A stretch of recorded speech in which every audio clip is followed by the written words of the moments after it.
the Brainiac Corporation. Just another day. From all over the country, a crack team of the finest minds arrive at their base. Morning. Their mission, to push back the boundaries of scientific knowledge. So come on in, step inside with us, but prepare yourself for a bumpy ride as we embark on the worst excesses that are Brainiac Science Abuse.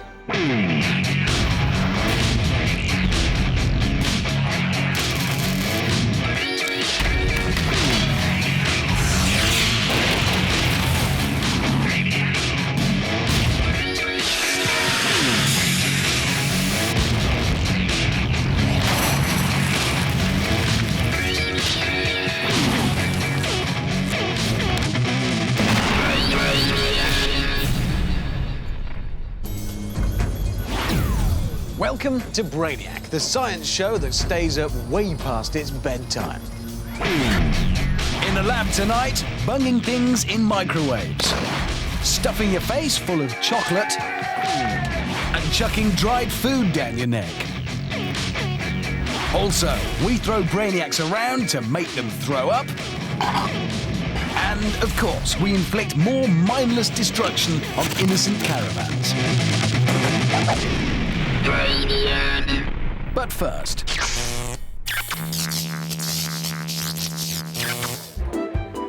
can you do your job whilst being electrocuted? Oliver Pluck is a cocktail shaker and maker in a busy West End bar. He's got a well-practiced routine which he uses every night to entertain the patrons of the Roadhouse bar.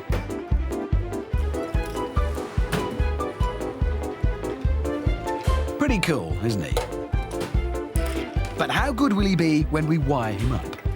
Introduce him to some low-amp, 9-volt electrical equipment, and you have yourself an experiment. The current this kit carries produces electrical impulses to stimulate specific muscle groups, and it doesn't take long to throw him off his rhythm. One quick burst of electricity goes straight to the arm muscles, causing them to contract. This results in impaired coordination and immediate spillage. The pain also has its effect. Loss of concentration and fine motor skills make it hard for the drink to stay in the glass. And when the voltage goes up, the cocktail goes down. In some ways, sudden surges of electricity can actually help with this job. The juddering of limbs quite useful when it comes to the mixing part of the process. However, the showing off bit is not quite as polished. Dropping stuff generally considered to be less cool. He fights back pretty hard, but ultimately he knows there can only be one winner when it comes to current versus cocktail. All in all, this show-off is a lot less impressive when he's being zapped. Clear evidence that shaken and stirred, making cocktails is a lot harder when you're being electrocuted.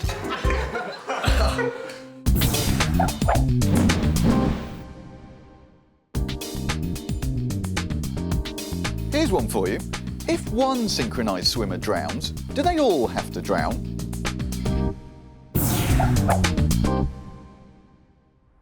Well, come on, get on, go on. Now, this might look like a Brainiac's day out, but don't be fooled, because today we're going to unravel the mysteries of motion sickness. This may well get a bit messy, because this is the science of sick.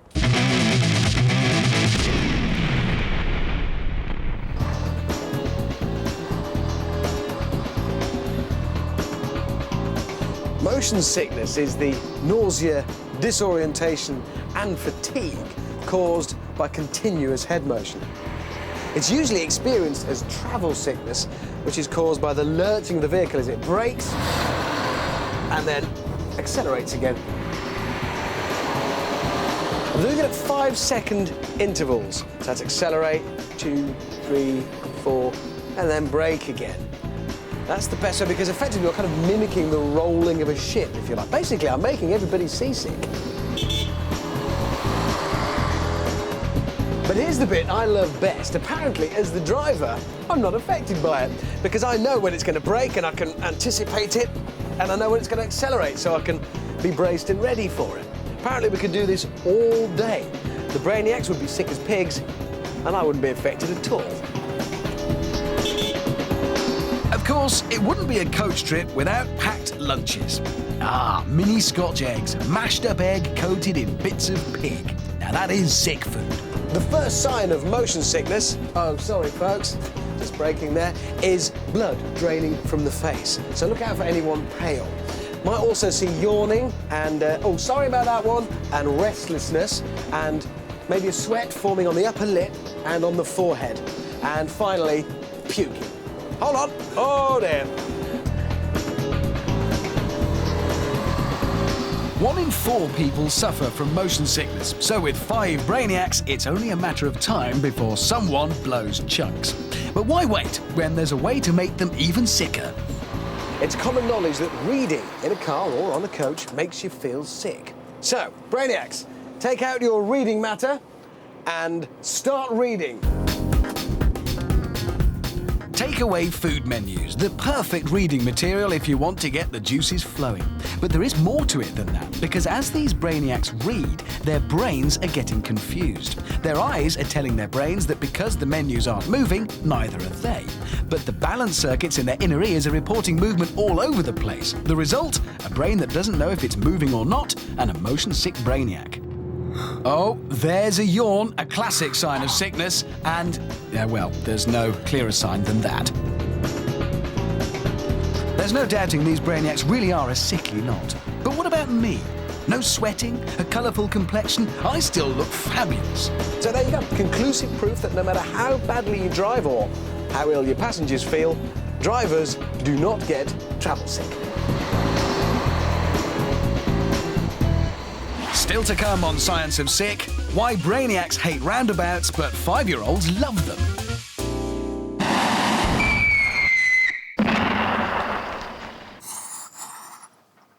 Hello, I'm Razor Ruddock and you're watching Brainiac.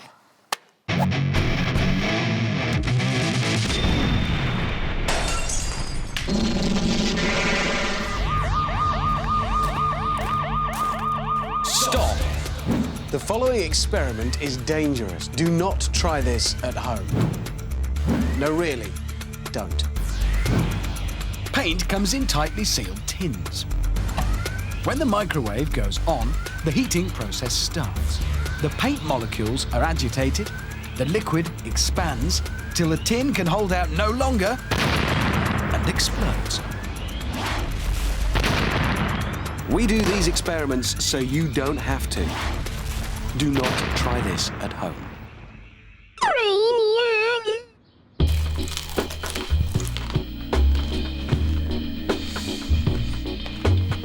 Which is the driest food? 6 of the driest foodstuffs known to man. 6 Brainiacs preparing themselves for a gastronomic challenge.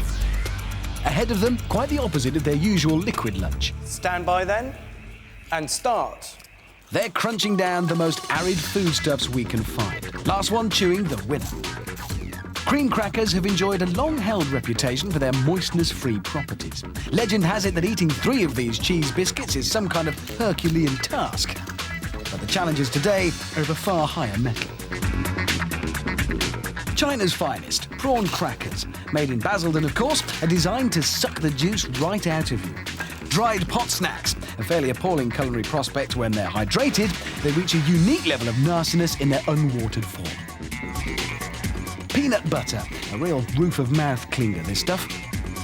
Best breakfast porridge, bust in from Scotland with no dairy stop along the way. And ice cream cones, without their usual topping, of course. Each of these foodstuffs has been carefully weighed. They measure up to each other ounce for ounce. Lubrication of the mouth is a vital part of the eating process. Without saliva, it's a lot harder to move the masticated globule into the right position for swallowing. When dry food mops up all the available liquid, the food simply churns and rotates around the mouth, waiting for a bit more juice to send it on its way. It's really down to the nitty-gritty now, with bits of dry gunk getting lodged in all those parched corners of the mouth. And it's peanut butter who mops up his plate first. No big surprise, really, with its heavy oil content. It's nip and tuck with the Cracker Boys. Cornet Girls really going for it.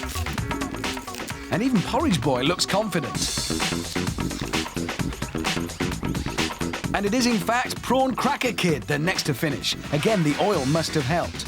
And close behind, Ice Cream Girl has also nibbled to a finish. Oh, and he's off. Looks like the peanut butter's coming back. We won't make him restart, though.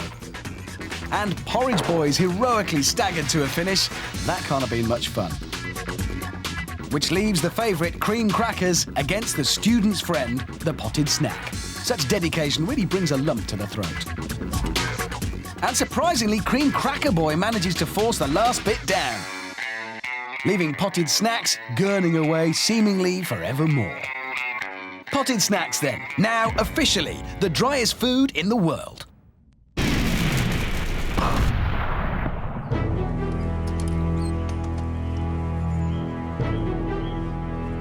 Will it fizz or will it bang? The regular chemistry conundrum as posed by Dr. John P. Kilcoyne, Principal Lecturer of the University of Sunderland. So, what chemicals has Dr. Kilcoyne got in his shed today? Molten potassium chlorate. Sweeties. Will they fizz or will they bang?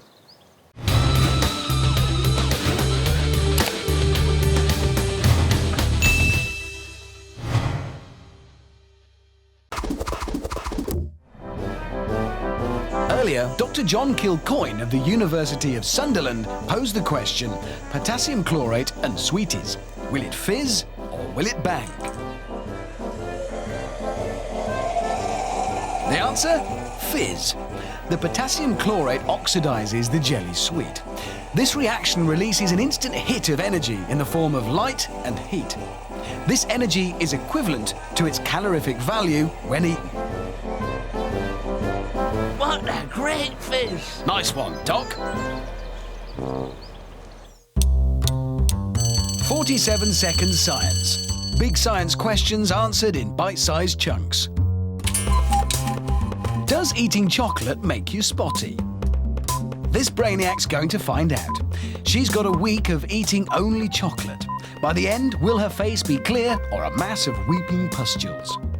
Every day, chocolate cereal for breakfast, a bar or three at lunch, chocky pastries for tea, and a late-night licking of body paint. Topped off with a yard of chocolate milk. Your mum always warned you about the dangers of chocolate overindulgence, but was she right? 1 week, 3 pounds of chocolate, 25,000 calories later, she's certainly bored of the brown stuff, but is she spotty? The answer? No. Eating chocolate doesn't make you spotty. 47 seconds science. Big science questions answered in bite-sized chunks.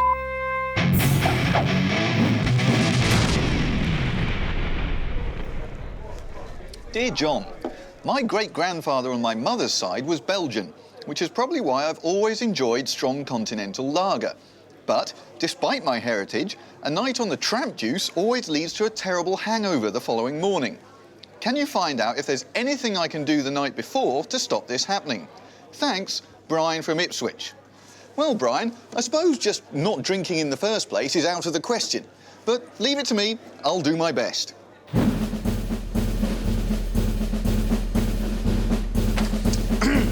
Hangovers. Now, a hangover is just a combination of several symptoms. Splitting headache, sore throat, chapped lips. But they all basically share one thing in common, and that's dehydration. So, whatever I try and do to prevent the hangover, it's got to beat dehydration. I'm going to be comparing 3 different ways of beating a hangover, using some well-known preventative measures used before, during and after a drinking session.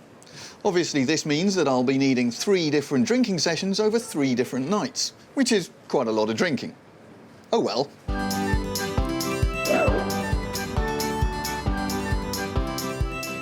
Tonight I'm going to attempt to beat the hangover by consuming these before I even start drinking. It's a pint of milk and a kebab. The greasy lining should, in theory, reduce alcohol absorption into my bloodstream, therefore making me less drunk and less likely to get a hangover. To be on the safe side, I'll wash it down with milk for added stomach lining effect.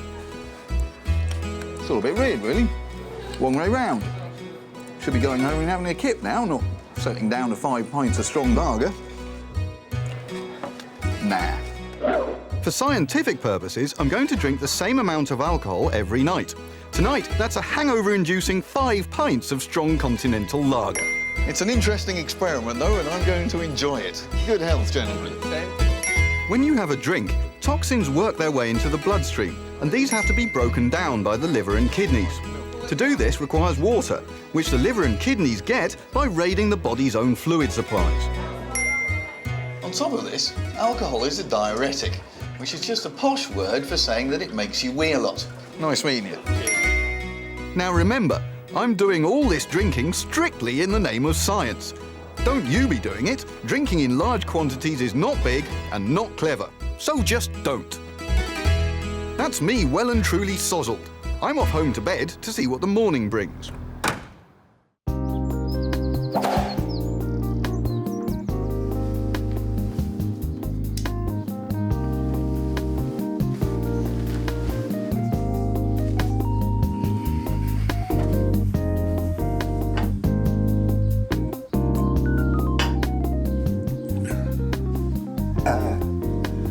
Well, I've definitely had worse hangovers.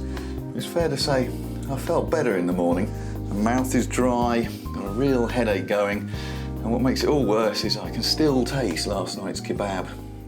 Overall then, I think I'm going to give this an 8 out of 10 of a hangover. So, kebabs and milk, a very poor preventative, leaving a whopping 8 of a hangover, along with a particularly unpleasant aftertaste. Now, where was I? Tonight, I'll be attempting to beat the hangover whilst I'm drinking.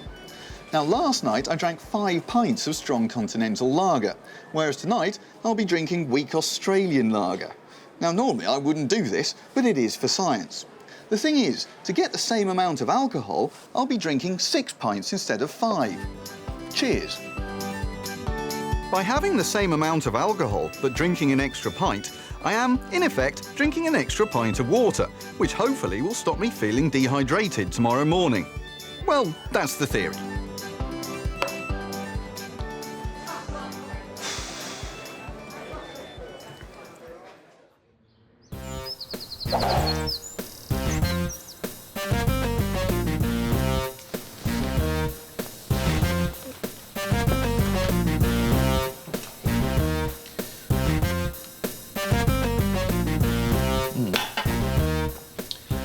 You know what? I actually do feel better than yesterday. Don't get me wrong, I feel rotten, but the headache's manageable, and at least I can't taste any kebab.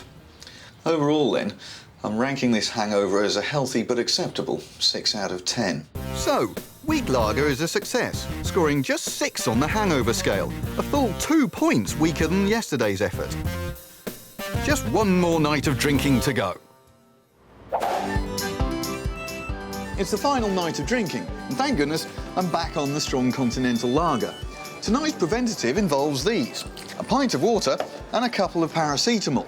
But these won't happen until just before I go to bed. So in the meantime, I've got to down 5 of these. Cheers. Now, you know what happens next.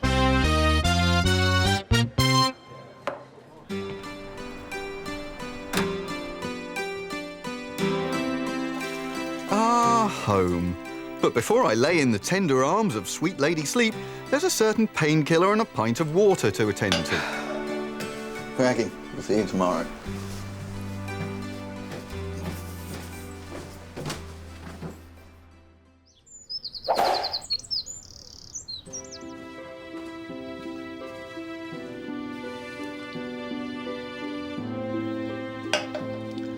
You know what? I think it worked.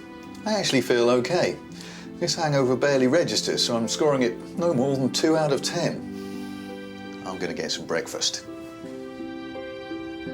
So there you go, Brian. Clearly, the answer to all your troubles is a painkiller and a pint of water. Then you'll be fighting fit to face the world. Happy drinking!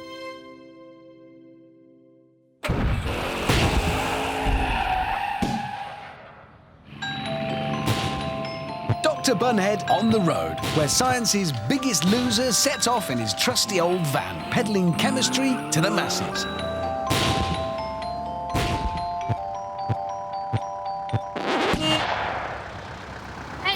please have an ice cream? What? Can we please have an ice cream? Does it say up there? Dr. Bunhead's ices. Does it? Oh, yeah. Oh, sorry, I haven't got any ice cream. Do some chips, hang on. Grab that. Grab these. And just put that up over there a minute.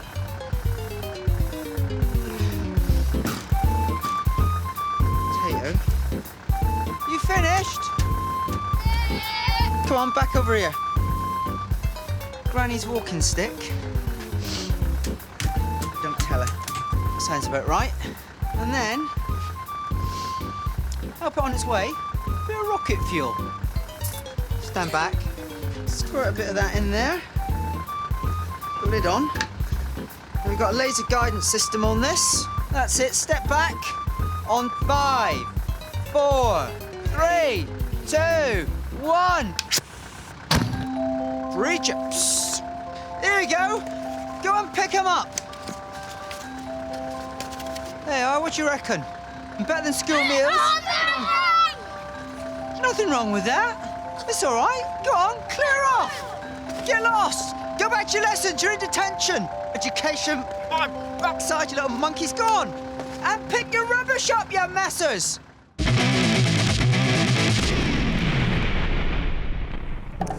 Earlier on, we showed that drivers can't get motion sickness, but their passengers can. All it took was a big bus, some creative driving from yours truly, and before long, we'd successfully produced one barfing Brainiac. But motion sickness isn't just about cars and coaches.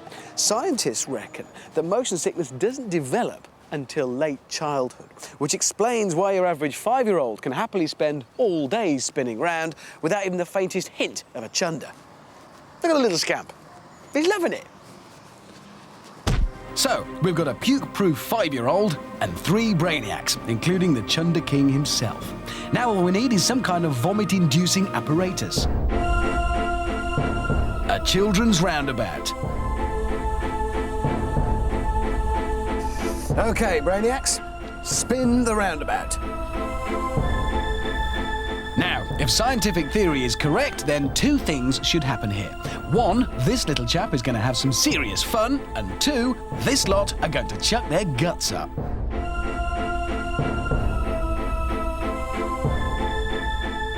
We know from our driving experiment that looking down actually makes you feel more sick than looking forwards. But we can go one better than that, because I'm going to instruct our Brainiacs and our small child to look up, down, and from side to side. So that should make them feel really sick. OK, Brainiacs and small child, if you'd all please look up. 2, 3, 4. And look down. 2, 3, 4. Look right. Yeah, small child is the only one of the Brainiacs that knows left from right, you'll notice. And look up. 2. That's it. Have a good look at the sky. As the spinning passengers tilt their heads, they're subject to a phenomenon called the Coriolis effect. Essentially, it means that the brain is making calculations, fixing on things, and deciding it's in one place. Look left, 2, 3. But actually, it's not at all. It's basically kind of mega disorientation.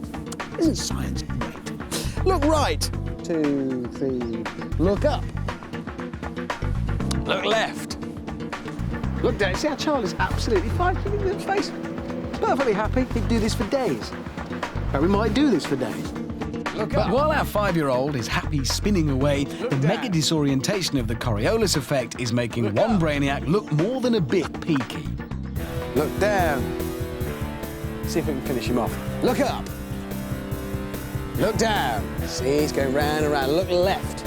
There you go. Look up. See the sky spinning? Round and round. Now, oh dear, oh dear. It worked! Another barf in the name of science. And he's immediately joined by a second spewing Brainiac. It just has to be done, you know? We need to find the truth, and if there's a few casualties on the way, just let it go, my son. A resounding success, then. With only a small roundabout and the Coriolis effect, we've succeeded in turning this children's playground into a gushing mire of Brainiac puke. Not that any of it seems to have bothered our 5-year-old child. Look at the little scamp go. He's still loving it. Buster. Still to come on The Science of Sick, how to turn an innocent tent into the world's best puke machine. Come on. Keep going, faster. I can do science, me. Science you want done. You write to us and we'll give you the tools for the job. This week, we're in Dunfermline, grabbing wrestling enthusiast Ben Parkinson. If you're lucky enough to be selected, then you too could be picked up in style by the Brainiac team and chauffeur-driven to our top-secret, state-of-the-art research laboratory. Get your thinking caps on and your ideas into us. Who knows, we might just pick you. It's I Can Do Science, me, with Charlotte Hudson. Right then, what we got here? Ugh, terrible handwriting. Dear Brainiac, I'm always getting into trouble at school. Well, it's nothing to be proud of, you know. I'm always getting into trouble at school, and the teachers keep giving me lines to do. So, I want to know, what is the quickest way to do lines? Well, I don't approve, but go on then. Lines, a cruel and unusual punishment inflicted by the most brutal of pedagogues. Every right-thinking child needs a way around this one. 100 lines, this boy's task. 3, 2, 1. Firstly, by the traditional one pen on paper method, the one the teacher expects you to do. The misery of doing lines lies not just in the aching boredom of completing the task. There's also the particular agony caused by the pressure of pen on middle finger, a pressure which causes a permanent disfiguring lump for the rest of your life. Several pages later, job done. Finish. OK, so he's written his lines properly first, but can he do them any quicker using other methods? 3, 2, 1. So, 100 more lines for Ben. He didn't see this one coming when he wrote in. So, the one word at a time method. Faster or not, it's a well-favoured method, bringing, as it does, the satisfaction of knowing that somehow you've beaten the system. Finish. It does come at a price, however, as it proves to take even longer than the previous way. So what next? Oh yes, the tying pens together and writing 2 lines at once trick. The problem is, of course, that it actually takes an inordinate amount of time and effort to construct the device. Time when you could be out in the playground or playing with your handheld behind the bike shed. But the clock will only start when the writing commences. The added care, however, needed to keep the pen straight slows down the delivery so that, even without including the construction time, this proves to be the slowest method of all. Finish.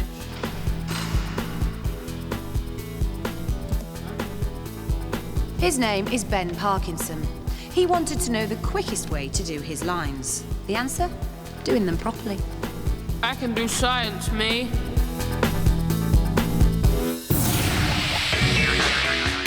Things John Tickle's body can do.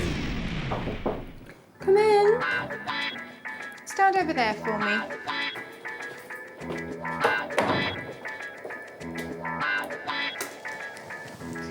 Now, Miss Tickle, what can we do for you today?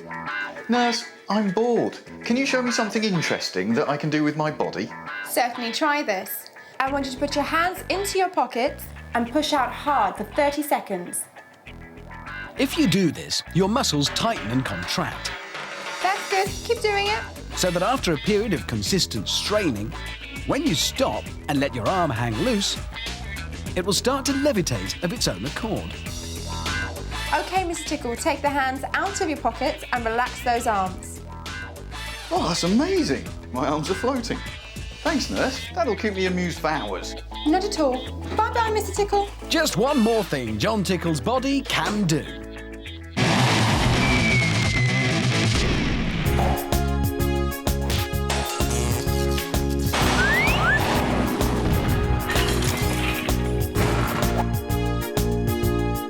Yes, the mistress of Motown is back for more.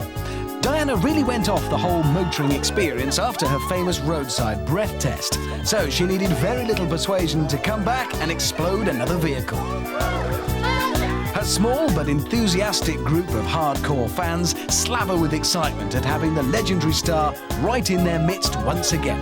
And of course, the sheer joy of seeing another motor go up in flames.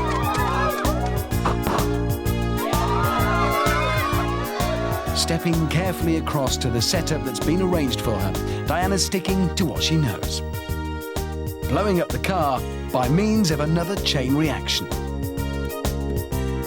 Careful to check that everything is exactly in place. When it comes to explosive chemicals, this girl really is the queen of health and safety. Satisfied with the construction, our Diana's now ready to instigate the process by means of a plastic ball. She chooses the Brainiac yellow one and pops it into place. A steady stream of water into the tank raises the ball up into its required position and down the drainpipe gully to the waiting trigger. It flicks the switch, releasing the primed plunger and initiating the spark to the fuse wire. It's now just a matter of time before the slow fizzing wire meets the faster igniting cord and sends a popping shower of smoke and flame towards the bomb-laden car. Up it goes, and up she goes. The soulful legend bursts into her theme tune.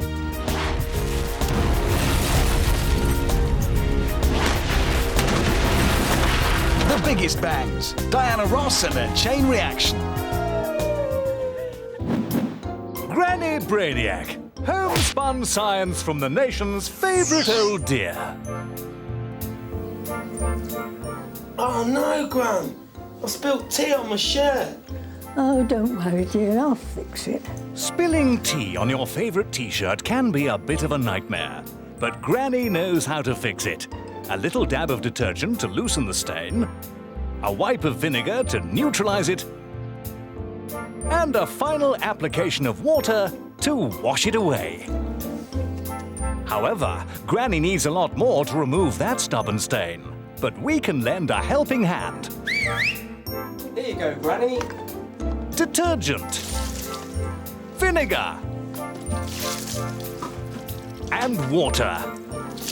That should do it. Thanks, Granny. Good as new.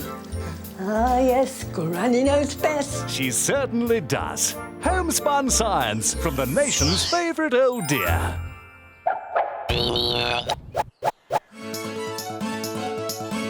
Will it break or will it bounce? The big question answered by Professor Mayang Lee and a 10-foot drop. Today's object, an acoustic guitar. So, will it break or will it bounce? Stay tuned for the answer.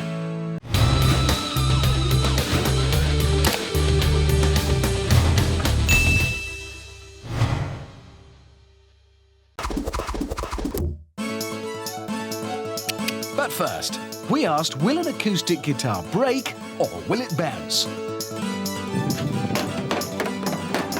The answer, an acoustic guitar bounces. Go on, Prof, give us a strum. Thanks.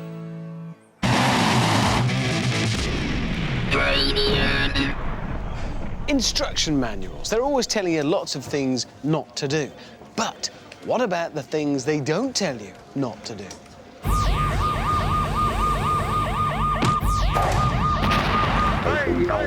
The world is now apparently ruled by health and safety executives. Throwing snowballs, too dangerous. Playing conkers, eye protection required. Riding a bike without a helmet, well, just don't. The list goes on and on. But there is one area where health and safety have not extended their iron grip of control. They're hard to find, but you can still buy old turntable record players. Pick up one of these in a street market and you have in your hands the recipe for potential explosive mayhem. But you won't find warnings about that in the instruction manual. Sanding paper is used for buffing up wooden floors. Drop a record player stylus onto its rough surface and you have yourself a tiny electrical spark. Petrol starts burning if it comes into contact with sparks. And in a confined space, those flames can become very explosive. Best to get away from that kind of thing. Release the arm, and it's only a matter of time before the stylus hits the deck. And when that does happen, the shiny white caravan becomes a flaming mass of exploding glory. Explosive and inevitable. So beware. You may not find this warning in the small print of your instruction manual, but take it from us. Do not put sandpaper on your brand new record deck and put it in a caravan full of petrol. Yeah, and do not try this at home.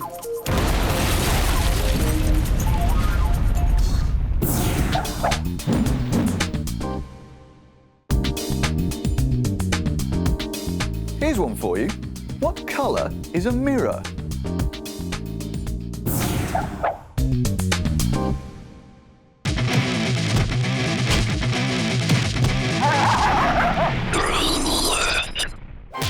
The lad on the left is John. The lass on the right is Jane. John's a happy boy today because last time on Lad v Lass, he showed that lads are better when it comes to remembering how people look. Now it's time for our prime specimens to take on a new challenge, because today we're going to discover whether it's better to be a lad or a lass at telling colours apart in a game of Brainiac Dodgeball. This may look like a harmless yellow wall, but add in a bucket of yellow tennis balls, 2 yellow Brainiacs, both with strong right arms, and you have yourself a rather hazardous colour differentiation test. All we need now is something to pound. Perfect. Let the science begin. The rules of Brainiac Dodgeball are simple. John and Jane must duck and dive as many balls as they can, and whoever is hit the least by the time the bucket runs dry is the winner. It won't be easy though, because the balls are almost the same colour as the background, and John and Jane will need all their powers of colour differentiation to see them coming and get out of the way in time. Colours are detected by receptors called cones, found in the retina of the eye. Lads have 3 different types of cone, which is enough to see all the colours, but only just. Lasses, however, have 4 colour cones, which is why you'll never meet a lass with colour blindness, and why they're better at telling colours apart. Of course, they still dodge like girls. The score is tied at 3-all, and with only 2 balls remaining, the pride of genders rests on this final dodge.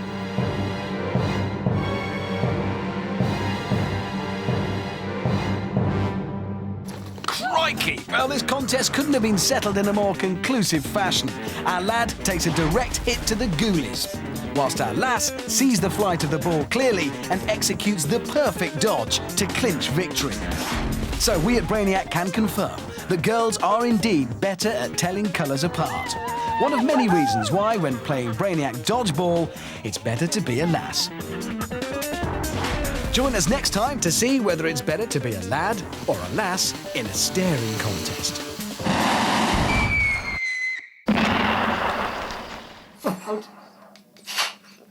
Hi, I'm Michelle from Liberty X, and you're watching Brainiac. Brainiac!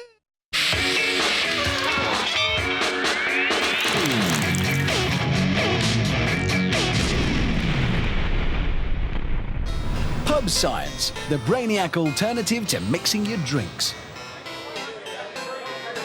Now, I know I'm not much to look at, but no, don't laugh. If I could do something really amazing, would you both go out with me? Yeah, okay. Now, seriously, this is really cool. I bet you I can move this pencil without touching it or blowing it. In fact, to see how amazing it is, have a go yourselves. So you can't, can you? Now, watch. It's a 6-inch plastic ruler. If I just borrow your head, all I need to do is build up some electrostatic charge, and then watch this. Watch this. It is. Look, the other way. That's science, that is. Don't laugh. Woo! You go out with me? One of you, just one of you go out with me. Will you give me a kiss? Will you give me your phone number? Oh. No, I told you. Don't come back. Brainiac. So far on The Science of Sick, we've shown that reading on a coach makes you puke, and that tilting your head on a spinning roundabout is a surefire way to make a mess of a children's playground. But now we're going to try something pretty extraordinary. We're going to see if these Brainiacs can get motion sickness without even moving. The secret is to keep the Brainiacs still and move the rest of the world, which isn't easy. Normally, moving worlds around is the preserve of Greek gods and stellar mechanics, but we at Brainiac are a resourceful lot. So we've invented this. It is the rotating tent. Inside are 3 Brainiacs. Now, they might look a sunbed short of a tanning session, but there is a reason why they look this ridiculous. Because we want to eliminate anything that might tell their limited senses that they're actually sitting dead still. So, these tanning reflectors here obscure their view of the ground, which is, of course, stationary, and all they get in its place is a reflected view of the tent rotating. Then these personal stereos are playing white noise, so that they can't hear the rustling of the tent. Put it all together, and you get a sensory experience, something like this. I'll be rotating with the tent. And so will the cameraman to maintain the illusion. It should add up to a pretty sickening experience. And the longer it goes on, the sicker and stranger the whole experience becomes, until the brain is so confused it no longer knows whether it's spinning around or sitting still. Now, the good thing is, because of the way we've designed this Brainiac can't quite see me to spoil the illusion that he's moving around in circles. And we want to concentrate on this one because we know he is the weak link. He's built a reputation for blowing chunks in the other 2 experiments. We're hoping he'll produce for us again this time. So we're going to turn it up a bit now. So, Brainiac's outside. If you can hear me, crank it up. Let's go faster. The idea of feeling motion sick without even moving may seem ridiculous, but if there's one thing we've learnt on Brainiac, it's never underestimate the power of science. There's actually cold sweat on his forehead. I'd say any minute now we could have a result. Oh, he's going! He's going! Fantastic! He's gone! What a result! It works! That's 3 pukes out of 3 for this motion-sick Brainiac. First, we made him hurl with a lurching coach. Then, we made him chuck on a spinning roundabout. But our crowning achievement has to be this, making him barf when he wasn't even moving. This is the ultimate machine, the rotating tent, the scientific way to make somebody really sick.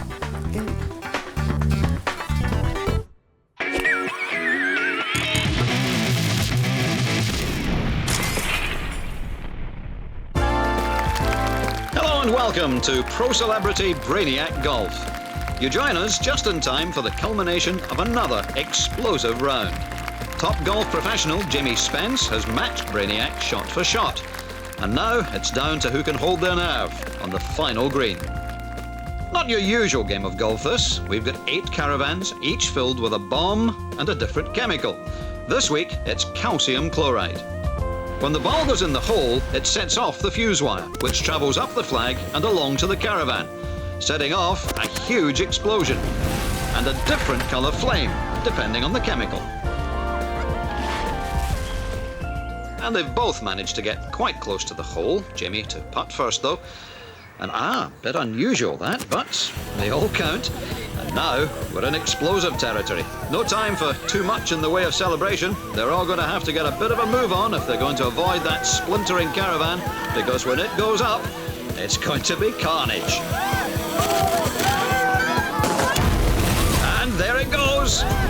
Calcium is a highly reactive metal which forms more than 3% of the Earth's crust. It's commonly found in leaves, teeth, bones and shells, and burns with a very pretty orangey yellow flame.